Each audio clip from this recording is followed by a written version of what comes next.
मित्रांनो, जय Shivray. MG comet आपल्याकडे रिव्ह्यूसाठी आले आणि या गाडीला डेली चार्ज करावं लागणार आहे कारण एवढा यूज माझा आहे. चार्ज कसं करायचं सगळ्यात सिंपल आणि इझी तुम्हाला सांगतो. पहिल्यांदा तुम्हाला 3.3 किलोवॅटचा चार्जर भेटतो जो रेग्युलर चार्जर आहे. तुम्हाला फास्ट चार्जिंगचा ऑप्शन MG कॉमेटमध्ये पाहायला मिळत नाही.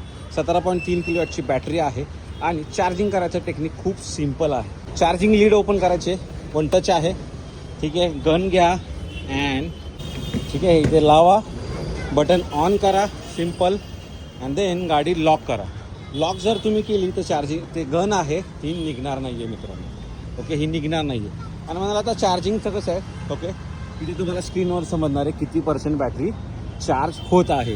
तर अशा प्रकारे सिम्पली तुम्ही MG कॉमेट यांना चार्ज करू शकता. 3.3 किलोवॅटचा जो चार्जर आहे त्याने तुम्हाला ना 7 तास लागतात 100% चार्ज करायला आणि 80% चार्ज करायला 5.5 तास लागतात.